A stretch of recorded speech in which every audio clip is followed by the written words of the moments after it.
तो गाइस हमारा पहला चैप्टर हो चुका है खत्म और अब आए हैं हम दूसरे चैप्टर में फाइबर टू फैब्रिक। और आपको मेरा पहला चैप्टर कैसा लगा ये कमेंट करना। अगर अच्छा लगा होगा तो इस चैनल को लाइक शेयर और सब्सक्राइब कर देना। तो बिना टाइम वेस्ट करे अब हम चलते हैं सेकंड चैप्टर में। Thank you. हमारे पहले चैप्टर के चारों पार्ट हो चुके हैं कंप्लीट। अब हम आएंगे दूसरे चैप्टर में और उसके भी चारों पार्ट करेंगे कंप्लीट। तो बिना टाइम वेस्ट करे हम स्टार्ट करते हैं अपना दूसरा chapter. Chapter 2 fibre to fabric. इसमें बताया कि फाइबर टू फैब्रिक है हमारे चैप्टर का नाम। ये तो सबको ही समझ आ गया। तो अब चलते हैं हम पहले क्वेश्चन पे।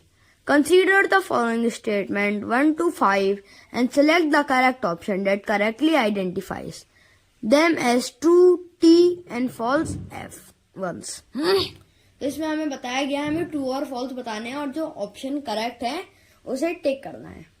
तो सिंपल सा ये क्वेश्चन है। अब हम चलते हैं पहली पार्ट की तरफ को। Cotton fibre that are separated from the seeds are referred to as cotton gins.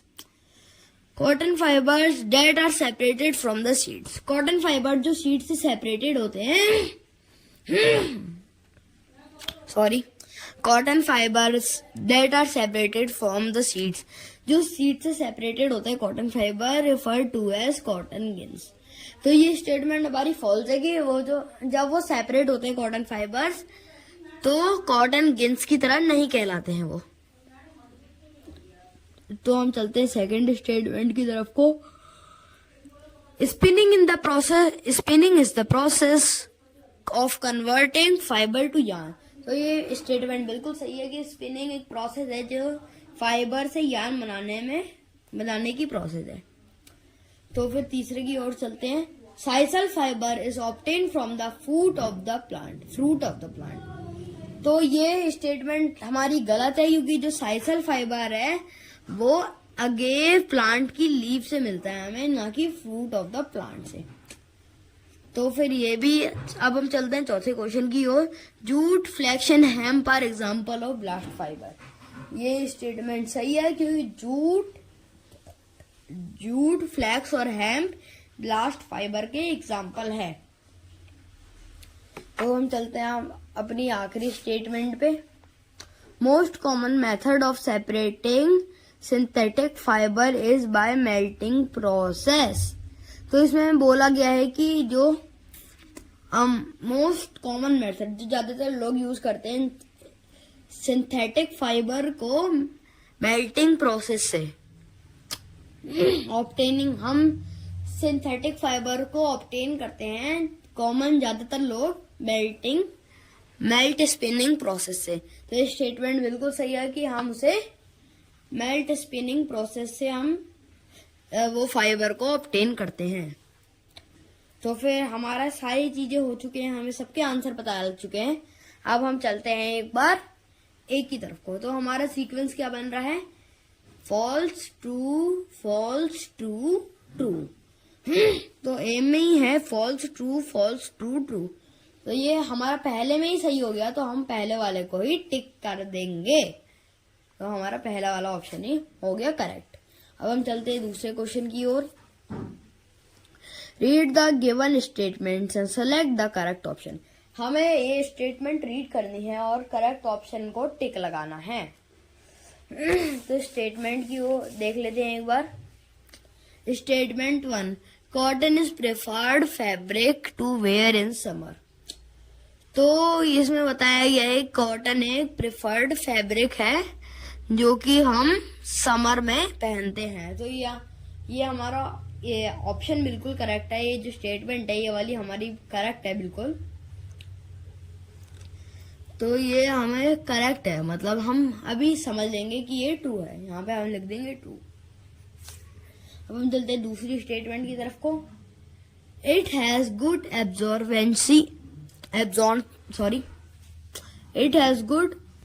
Absorbency and allows air to pass through it. तो इसे क्या बताया गया है जो कॉटन है उसके पास एब्जॉर्ब करने की पावर है और वो एयर को पास होने देता है अपने अंदर से। तो स्टेटमेंट दोनों ही ट्रू हैं। तो हम चलते हैं ऑप्शन की तरफ को। both statement 1 and 2 are true and statement 2 is the correct statement 2 is the correct explanation of statement 1. तो ये बिल्कुल सही बोला है इसलिए कि दोनों स्टेटमेंट करेक्ट है, हमारी दोनों सही आ रही थी।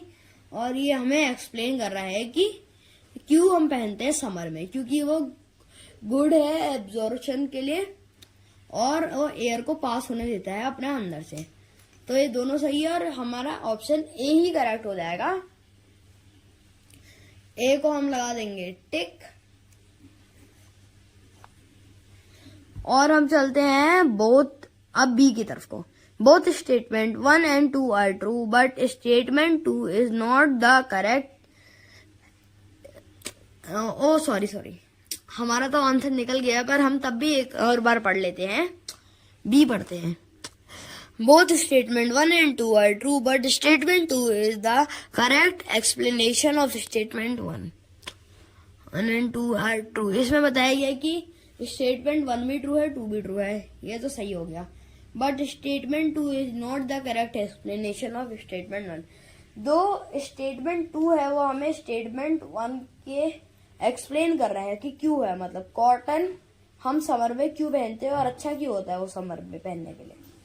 तो ये ऑप्शन तो गलत हो जाएगा क्योंकि statement 2 is the correct explanation of statement 1। तो हम चलते सी की तरफ को।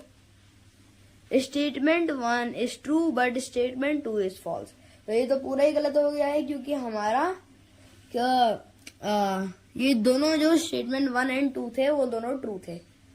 तो फिर अब चलते हैं डी की तरफ को। Both statement 1 and 2 are false. ये भी बिल्कुल गलत हो चुका है क्योंकि हमारा वो स्टेटमेंट 1 and स्टेटमेंट 2 दोनों ही ट्रू थे।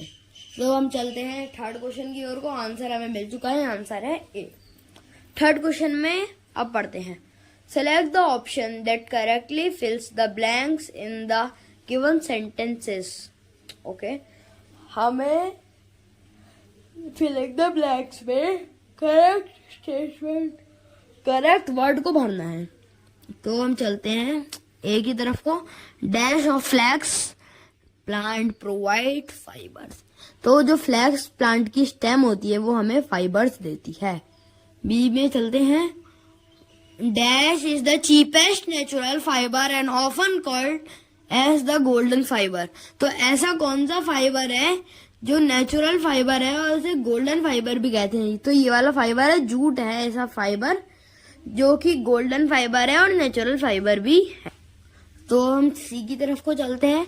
The process of separating cotton fibre from cotton seed is called dash. तो ये जो प्रोसेस है कॉटन फाइबर्स को कॉटन सीड से निकालने की, ये हमारी गिनिंग कहलाती है, ये वाली प्रोसेस। चौथे में चलते हैं।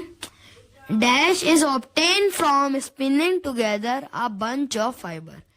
ऐसा कौन सी चीज है जो हमारी स्पिनिंग टुगेदर मतलब जब घूमती है तो बंच ऑफ फाइबर लगते हैं। तो बंच ऑफ फाइबर ऐसी कौन सी चीज है, वापस से मैं बता दे रहा हूँ, जिसे मतलब जब हम घुमाते हैं तो बंच ऑफ फाइबर हमारे लगते हैं। तो इसका आंसर है हमारा यान। इसका आंसर है हमारा यान। यान एक ऐसी चीज है जिसे हम जब घुमाते हैं तो हमें बहुत सारे फाइबर लगते हैं। तो अब चलते हैं चौथे की तरफ को।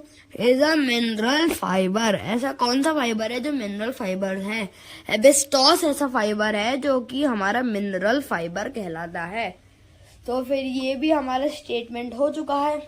तो हम चेक कर लेंगे सीक्वेंस को। सीक्वेंस होना है स्टेम, जूट, गिने, एबेस्टॉस। तो ए में क्या लिखा है? Stem, jute, rating, fibre, polyester. ये तो बिल्कुल भी गलत हो गया।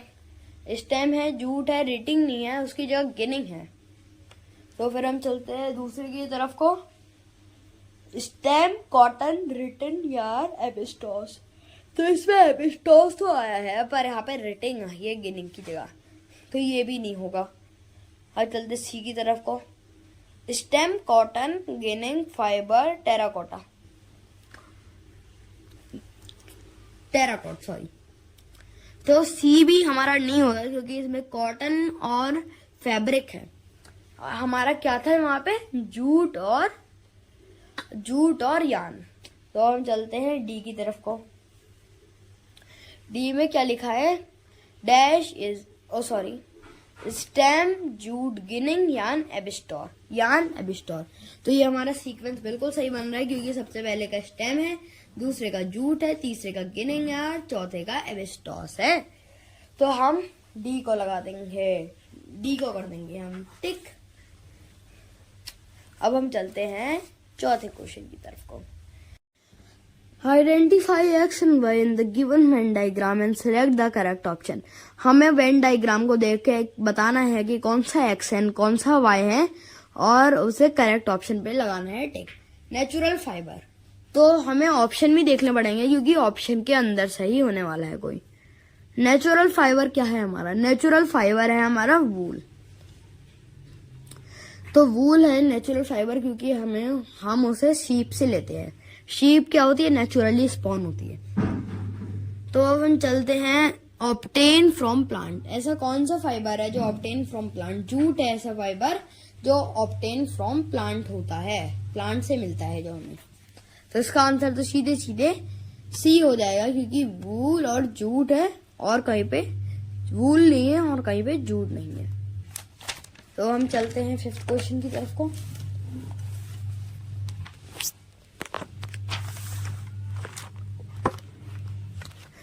Refer to the given flow chart and select the correct option. हमें फ्लो चार्ट में दिए गए ऑप्शन से करेक्ट ऑप्शंस बताना है, ठीक है। तो हम बता देंगे सोर्सेस ऑफ फाइबर। दो सोर्सेज होते हैं फाइबर के, नेचुरल फाइबर और एनिमल फाइबर, मतलब मैन मेड फाइबर। तो अभी हमें किसकी बात कर रहे हैं, नेचुरल की बात कर रहे हैं क्योंकि नेचुरल में प्लांट भी आते हैं और एनिमल भी आते हैं। तो प्लांट में क्या है, ऑब्टेन फ्रॉम स्टेम। हमें ये ABCD में से बताना है कि ऐसा कौन सी चीज है जो ऑब्टेन फ्रॉम स्टेम है। तो फिर हम W है हमारा ऑब्टेन फ्रॉम स्टेम। तो हमें लाइनन ऑब्टेन फ्रॉम स्टेम, हमें स्टेम से मिलता है हमारा लाइनन। ऑब्टेन फ्रॉम फ्रूट से हमें जूट हमें मिलता है फ्रूट से, फ्रूट ऑफ जूट प्लांट से मिलता है हमें जूट। तो हम चलते हैं एनिमल की तरफ को। हमारा W में लाइनन और X में जूट आ गया। और एनिमल में हम देखते हैं एनिमल इज किल्ड। सिल्क एक ऐसी चीज है जब सिल्क वॉर्म मर जाता है तब हम उससे लेते हैं सिल्क। फिर अब हम चलते हैं animal is not killed. Z है हमारा एनिमल इज नॉट किल्ड, मतलब वूल है। वूल को तो हम ऐसे ही निकाल सकते हैं जब एनिमल मरा भी नहीं होता, तो तब हम वूल को निकाल सकते हैं, मतलब जब हम एनिमल नहीं मरता है वूल निकालने में। तो हमारा सीक्वेंस क्या बना, लाइनल और वूल। सबसे करेक्ट ऑप्शन हमारे यही आ रहे हैं, वरना दूसरों में एक करेक्ट हो रहा है और एक करेक्ट नहीं हो रहा है। तो हम सी को टिक लगा देंगे। तो आशा करता हूँ आपको ये वीडियो भी पसंद आया होगा। आपको ये वीडियो कैसा लगा या कमेंट में जाके बताना। कोई चीज समझ नहीं आई होगी वो भी कमेंट में जाके बताना, मैं आपको सब बताऊंगा। चलो आपसे मिलते हैं अब दूसरे पार्ट में जिसमें हम करेंगे 6 से लेकर 10 तक का। Thank you.